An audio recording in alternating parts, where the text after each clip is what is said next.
Chairman Grassley, Ranking Member Feinstein, and other members of the committee, thank you for the opportunity to be here today to share my experience and perspectives on gun violence in America. It needs to be a critical part of your consideration for any judge, particularly for the highest court in the land. My view is significantly impacted by my experience as a survivor of gun violence at Marjory Stoneman Douglas High School in Parkland, Florida, just 6 months ago, and also losing my uncle Patrick Edwards 15 years ago in Brooklyn, New York. My name is Aalayah Eastmond, a senior at Marjory Stoneman Douglas High School in Parkland, Florida. I work across the country to help amplify the voices of young people, and particularly young people in communities of color whose day-to-day experience with gun violence is always ignored, mischaracterized, marginalized, and minimized by the press, the public, and the corporate gun lobby. 102, February 14th, fourth period, Holocaust history, my last period of the day. The classroom door was locked today because of the new procedures. In the beginning of the period, we began presenting our hate projects that we've been working on. Nicholas Dworet was in my group. Little did I know, 79 minutes from then, he'd be saving my life. 2:21. We heard a round of extremely loud pops. We had no idea what it was or where it was coming from. The class was in complete silence, and we all stared at each other in immediate fear. Within seconds, we heard it again. We all immediately ran. The class split in half. Half of my class ran to the safe spot, which was out of the view of the window that was in the classroom door. The other half was diagonally across from the window, in complete view. I was not in the safe spot. As I sat down, I remember telling myself if I were to get shot anywhere, I wouldn't make it. I needed to be behind something. The only thing in front of me was Nicholas Dworet. Helena Ramsey began passing books down so we can shield ourselves from bullets, but yet everyone thought it was a drill. 2:22. I clenched the book from Helena and then looked down at my phone to call my mother. As I raised my finger to hit the green call button, the loud pops were now in my class. I thought to myself, what kind of senior prank is this?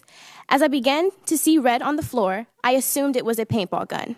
I looked up and saw Helena Ramsey slumped over with her back against the wall. I began smelling and inhaling the smoke and gunpowder. Then Nicholas Dworet rapidly fell over in front of me. I followed every movement of his body. When he fell over, I fell over with him. I then placed myself underneath his lifeless body, placing his arm across my body and my head underneath his back. Bullets continued flying. I kept my eyes on the ground so I knew when to hold my breath and close my eyes when the shooter got near. I began talking to God. I told God that I knew I was going to die. I asked him, please make it fast. I didn't want to feel anything.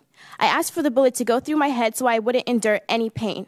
I laid there for about 30 seconds, still protected by his lifeless body, waiting for the shooter to move on to the next class. After the shooting stopped in my class, his body became very heavy. I couldn't breathe anymore. I rolled him off of me and placed his head on his arm so he wouldn't be touching the cold ground. I sat up and looked over. Helena was still in the same exact position I last saw her. I froze. Still in absolute view of the window the shooter shot into, two of my classmates then pulled me behind a filing cabinet. We were all crammed, some on the phone with 911, some on the phone with their parents. I immediately called my mom. I told her my last goodbyes. I told her how much I loved her. I apologized for all the things I might have done in my lifetime to upset her, and then the phone hung up. I then called my father. I told him how much I loved him. I told him to tell my brothers I loved them, and I said my last goodbyes. I couldn't hear anything they were saying to me, but I made sure they could hear me, not knowing whether it was one shooter or multiple, and not knowing whether they were coming back or not was an unimaginable amount of fear, sitting behind the filing cabinet waiting to die. I began hyperventilating. My classmates began breathing with me and trying to keep me calm and quiet. It didn't work. They then covered my face. I felt like I was suffocating, but it was to keep me quiet. 2:30, Broward County Police Department was heard from outside the shattered glass. I thought it was the shooter playing a trick. Then a SWAT team member came to check the pulse of Helena and Nicholas. He then looked at me with compassion and said, I know. We all ran out, passing bodies in the hallway on the way out. When I got outside, I was completely disoriented. The police then said, he's still on the loose, guys, and we need you to work with us. I was petrified. 4 o'clock. I finally found my friend and her mother. They noticed the unimaginable. They called the police over, and they began picking body matter from my hair. I completely broke down. The police took me back on campus to gather photos of me and collect my bloody dress. They placed me in a chemical suit meant for chemical and biological exposure, then recorded my statement. 9:30, at the Marriott Hotel, I was finally allowed to physically touch my mother. It was absolutely horrific, so real and mind-numbing. I will never forget what I saw, what I did, and what I experienced that day. I will never forget Nicholas Doret, who even in death helped protect and save my life. Days later, we received news that my mother would be having a miscarriage because of what the shock of the shooting did to her body.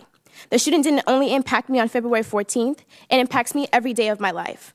I've also lost a family member to gun violence. I lost my uncle Patrick Edwards in the streets of Brooklyn, New York. He was shot in the back. The bullet then pierced his heart.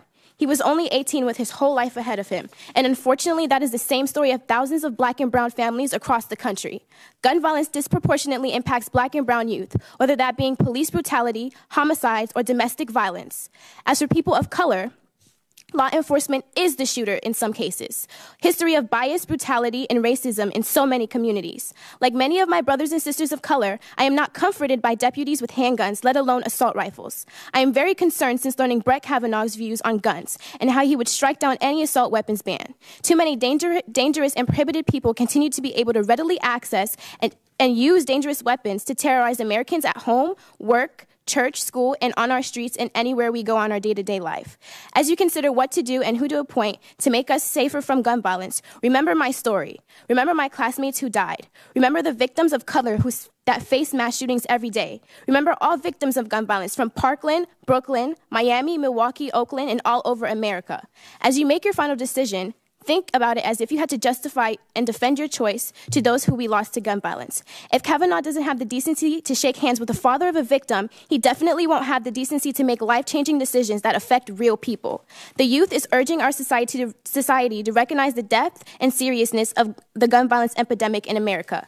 We are all here with an urgent message for you. If the youth across the country can fight to eradicate gun violence, why can't judges, lawmakers, and Donald Trump understand that young people are dying from this senseless gun violence? Thank you.